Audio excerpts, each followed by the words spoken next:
afternoon. This is Josh Abrams again, and we're going over this week's discussion board with the question of, is GDP per capita the best way to measure standard of living across countries? So there's a video we watched with Kevin and Chris, and I did get to learn some interesting things. Um, and first, we'll go over some of the why GDP is a good thing. And so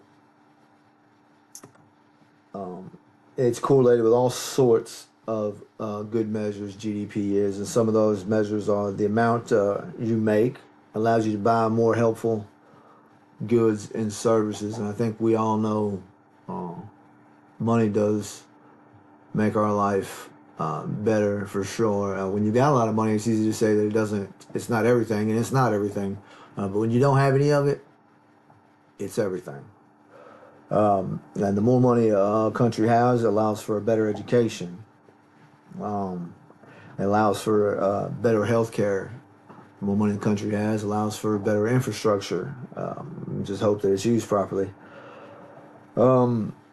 And the better those things are, our health, our education puts us more in tune, as Chris said, with the finer things in life. The more educated I am about, all sorts of things, it gives me the knowledge to have a better appreciation and understanding of the finer things in life.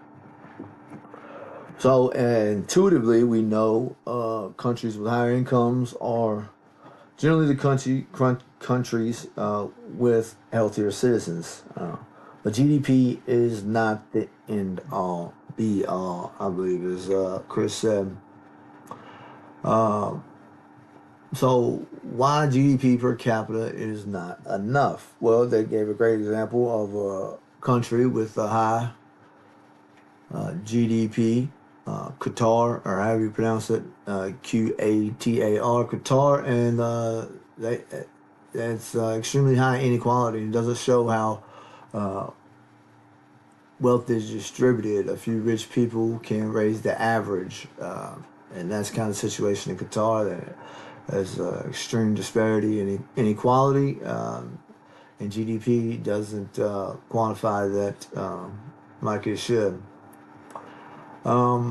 Also, it doesn't, we, like I talked about education and healthcare, and I kind of made those assumptions that GDP meant that, but it doesn't. Environment and health doesn't account for, pollution, safety, or mental health.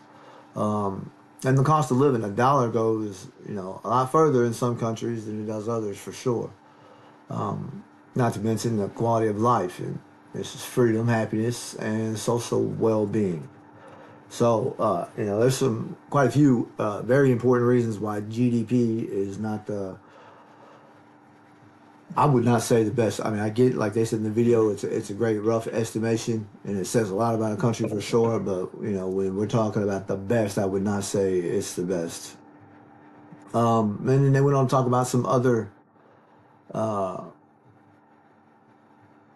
ways of capturing, how well off a country is, and some of those are the Gini index. And the Gini index is a measure of inequality, which is important, which is very important. And then the Human Development Index. And this is the one that I believe is the best, the Human Development Index. It goes on to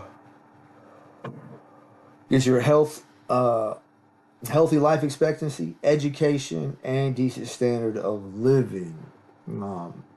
And then and then there's another one, a happier or well-being survey, but I think it kind of runs into the Human Development Index as well. Combining income, education, and life expectancy. I think those are the things that are going to tell you about how happy a person is. And then I think that quote from Robert F. Kennedy, to paraphrase, GDP does not measure intelligence. Intelligence of public debate, integrity of public officials, courage, wisdom, or devotion to our country, then you can't put a dollar sign on those things. So, um, but thank you. Have a good day.